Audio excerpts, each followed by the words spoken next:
So, the question we're going to answer today is how does your pain actually prepare you for what your actual purpose is? I'm thrilled to have Barbara Clapp with me today. Barbara, welcome to the show. Thank you so much for joining us. Sure, I'm happy to be here. Thank you. Well, we're glad to have you.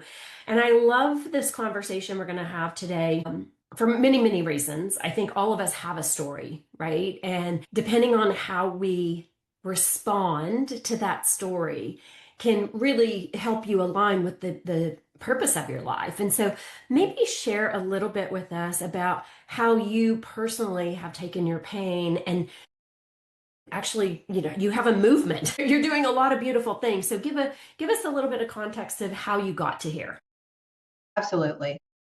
Having been given up for adoption when I was born and living in a foster home for the first year of my life, and then being adopted by an abusive man and living there for 14 years of my life, and then living in situational poverty when my mother finally left.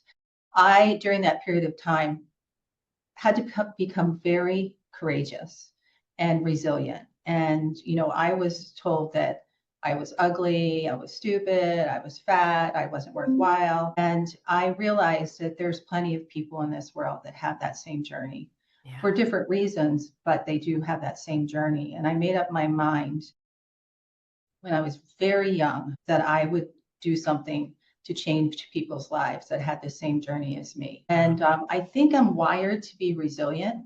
And I don't think everyone else, not everyone else, but I don't think everyone is wired to be resilient.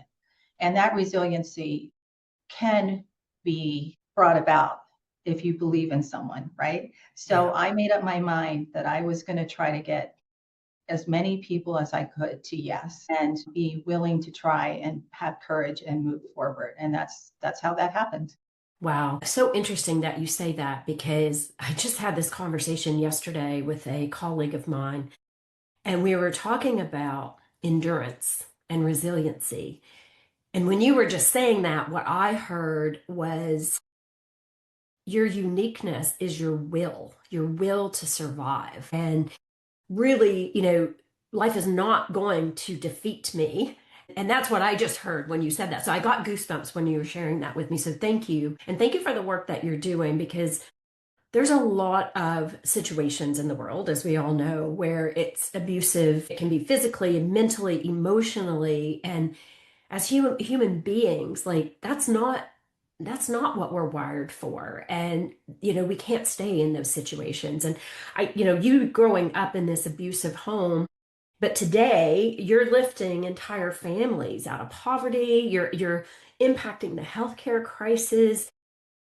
So talk to us a little bit about how these early experiences have really shaped you as the leader that you are and navigating this mission that you're on. So once I started having a few successes, I'm a first gen grad, and I um, was really surprised that you were supposed to go to college because I never knew that until a friend of mine told me I should go to college. And I went to the first college that I applied to, or the only one.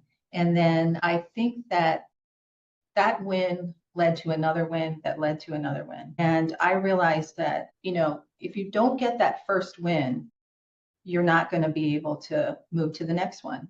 Mhm. So that made me decide that I was going to help people get that win, if Nice. that makes sense. Yes, 100%.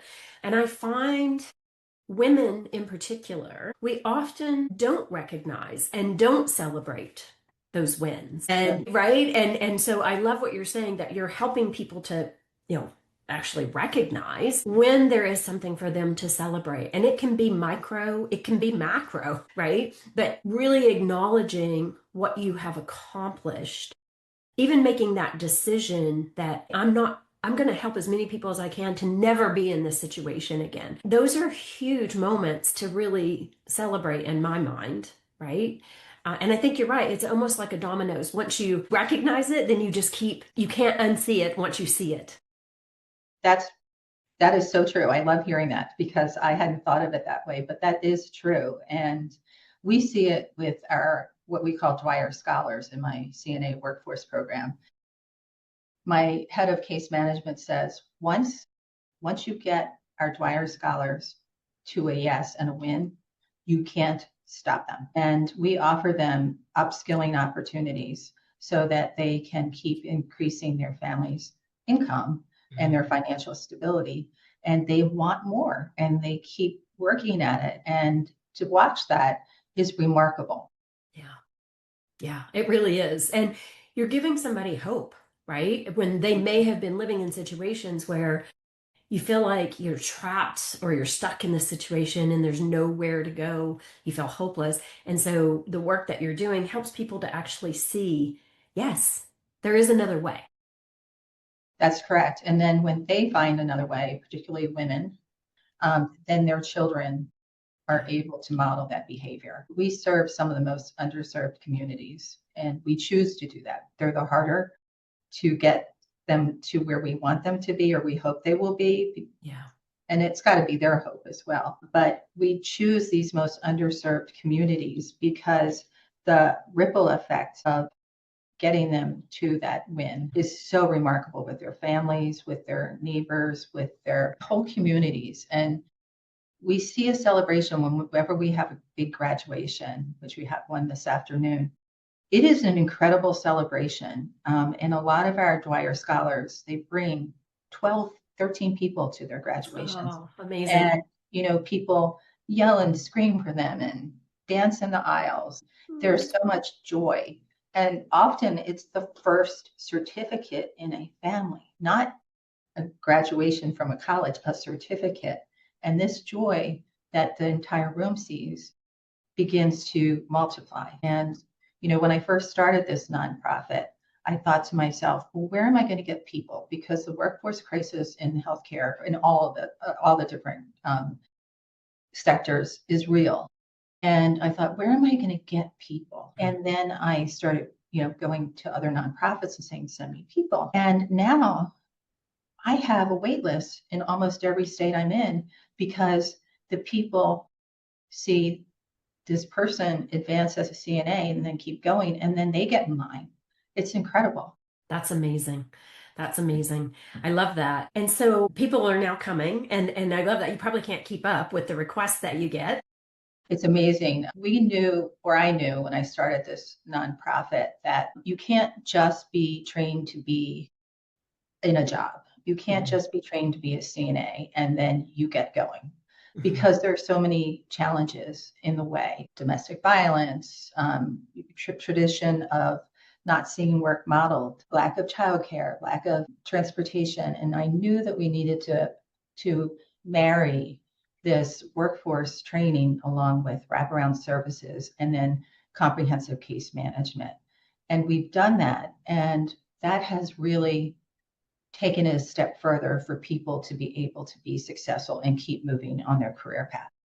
Love it. Love it. Well, and when you were just talking there, it makes me think about like I'm doing my doctorate right now. And one of the things that, well, it is what I'm focused on is trust power and the invisible load on women in particular. And you just named off the barriers, the obstacles that pop up, and it can be your children, and it can also be parents. If you're in that sandwich generation, right, where you're trying to care for your elders, and like it's a very real situation that we're in, and women carry the bulk of that load. That's fact, right? And so you're helping them to skill up and be able to create that path. And so how are you approaching the barriers? Like what are some of the things that your company is doing to support that? So we have lots of ways to do it. Everyone, when they come into our program, they are assigned initially a case manager Okay. and or a success coach, depending on where they are in our scholar journey. But once they come in, there's certain, we once we get them into training, we provide, for instance, transportation, scrubs, a laptop, childcare. And then once they get their licensure, that's the pretty easy part, to be honest with you. Once you get the person to yes and you get them in that training, they're excited because CNA training is very quick. But Mhm. then when they get to job placement, which we also do, that's when things fall apart because all of a sudden the reality of working in a job hits. And, a lot of our scholars, I mentioned earlier, haven't seen work work models. They Hmm. don't have good work hygiene. They don't understand that you get up in the morning, you eat a healthy breakfast, you get your children dressed, you get them to school. And it's not easy because a lot of people, with your doctorate, I know you know, people are trying to take 3 buses to work with the stroller and trying to drop their kids off at daycare, that kind of thing.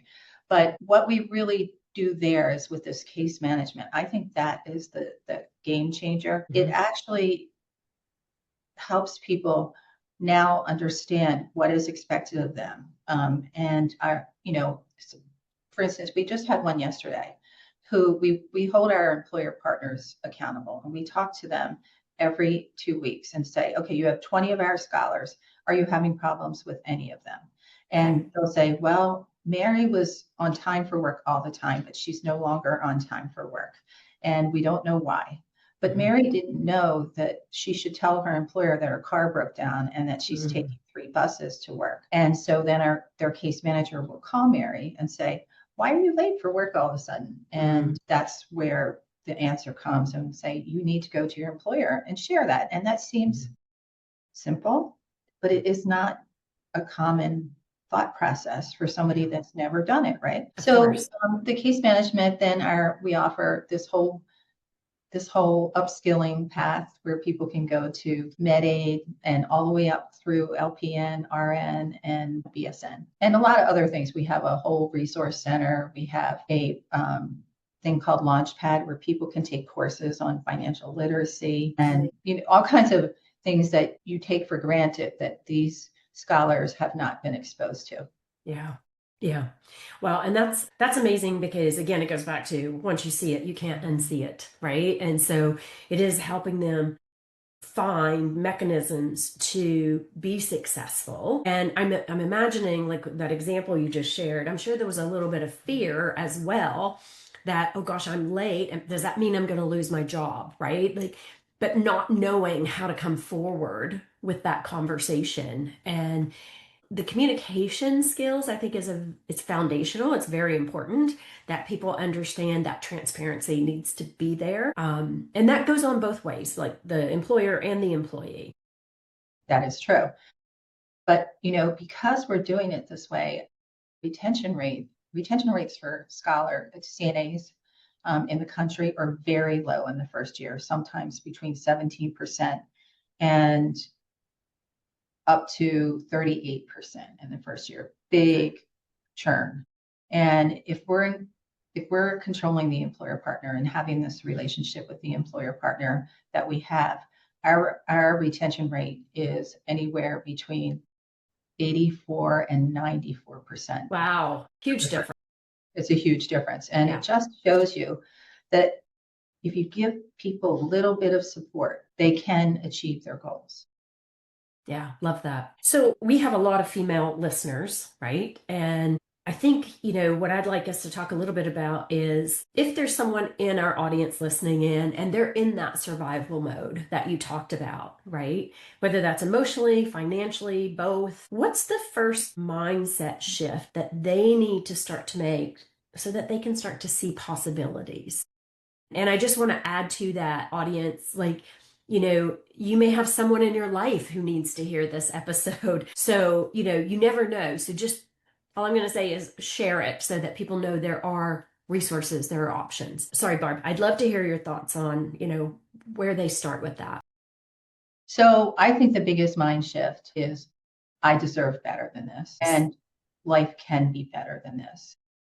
And all I have to do is make that first step. If I could share my mind shift, growing up, I worked 3 jobs when I was like 14, and that meant cleaning houses, babysitting, walking dogs, anything I could to make some extra money because Mhm. we're in not very good circumstances. And I had a little disposable income, and I went to the store and I was looking at magazines. I love to read and I love magazines, and reading was my escape. And I saw a Vogue magazine. This is interesting. And I was looking through it and I saw a Chanel ad. And back in that time, they were very elegant and handsome man, beautiful clothes. And I'm looking at it and I'm thinking, my life doesn't have to look like this. It can Mhm. look like that.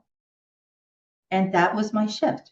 Like I Yes. realized that I deserved better than what I had, and I would make sure that somehow I was going to get closer to that Chanel ad than I was where I was.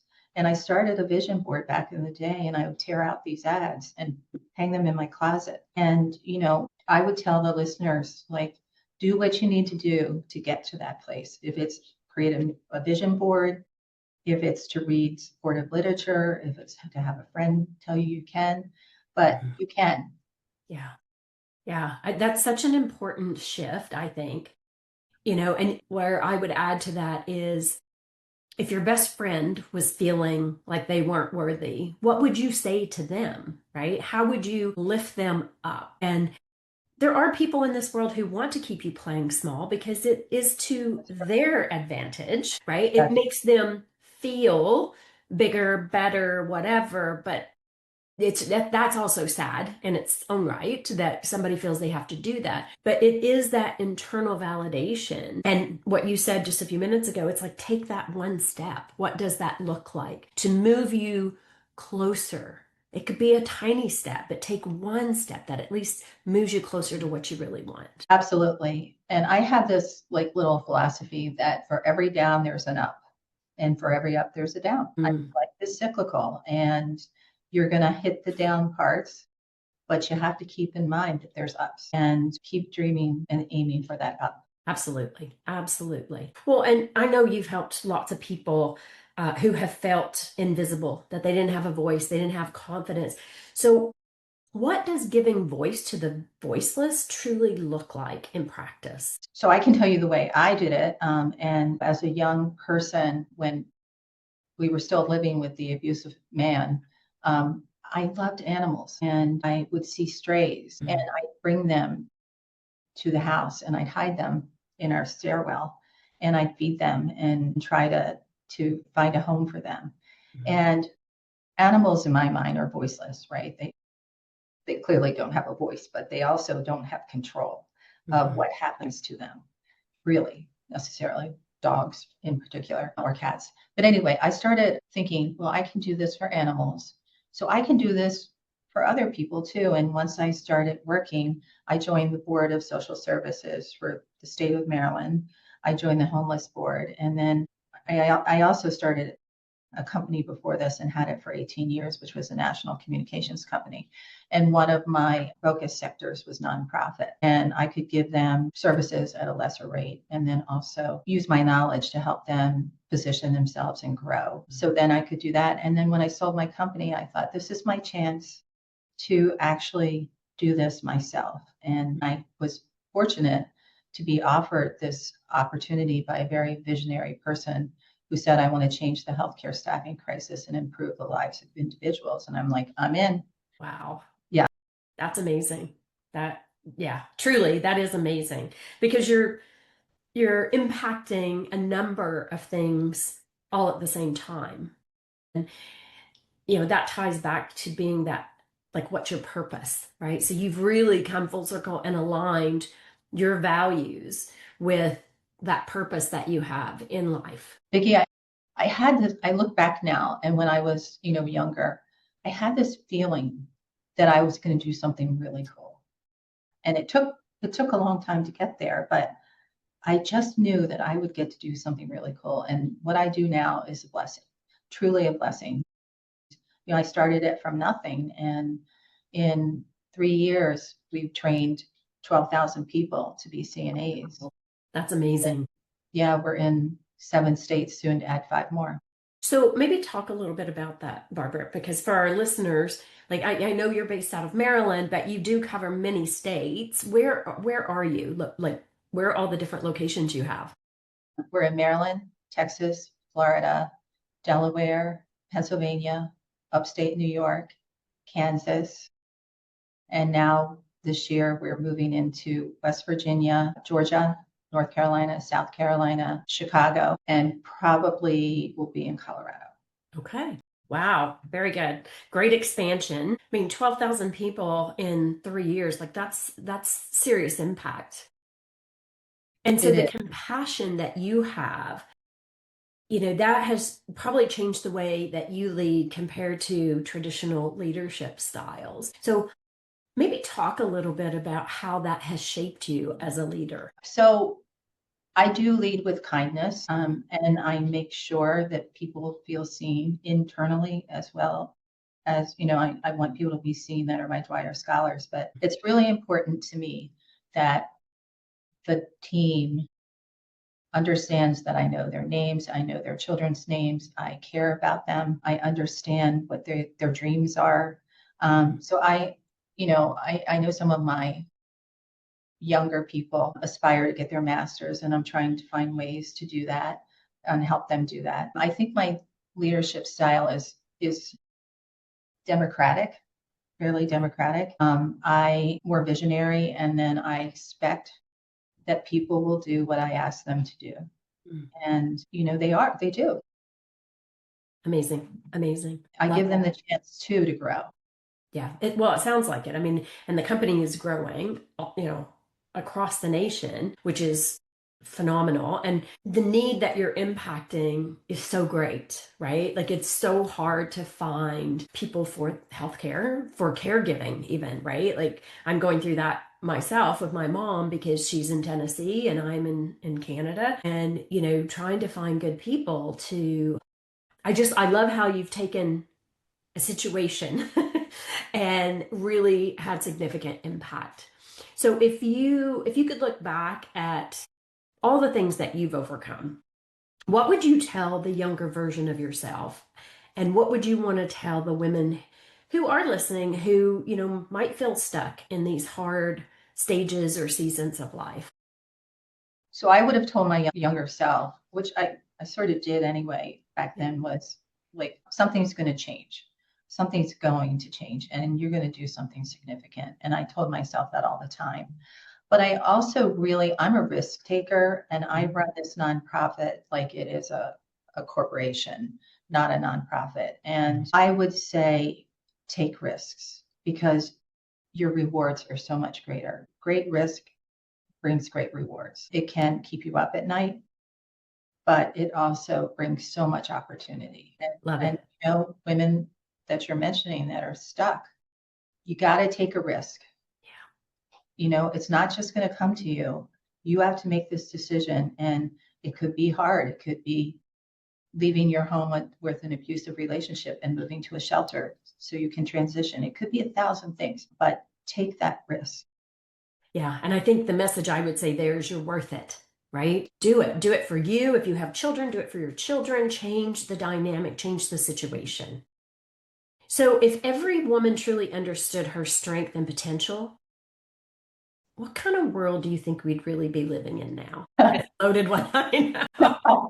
But we got to hear, Barb.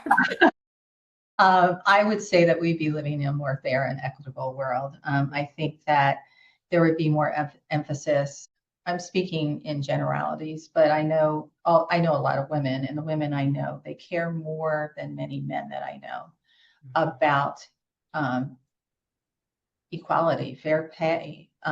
But they care more about women's health, and I think there'd be equitable childcare and equitable job opportunities. And I think that there would be more emphasis on a healthier environment. And you see it with a lot of women lead.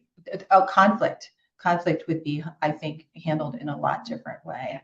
And you see it in countries where there are women leaders, often that is what happens. I think women just approach things differently and in a more compassionate fashion. I would agree. And more humane, for sure. Yes, more humane. I think there's less, not always, but there's less ego. And ego does not actually result in good Yeah. actions, Yeah. in my opinion.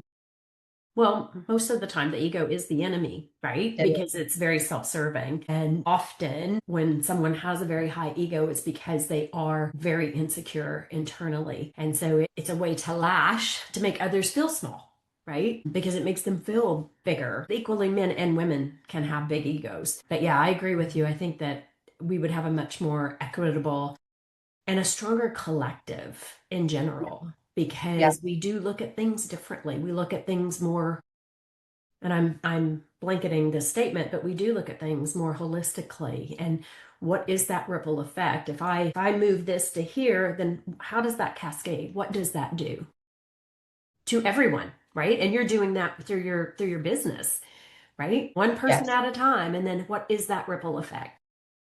Yes. And it is, I think now we're at a point, I was talking to my CFO the other day that we can't even imagine the ripple effect.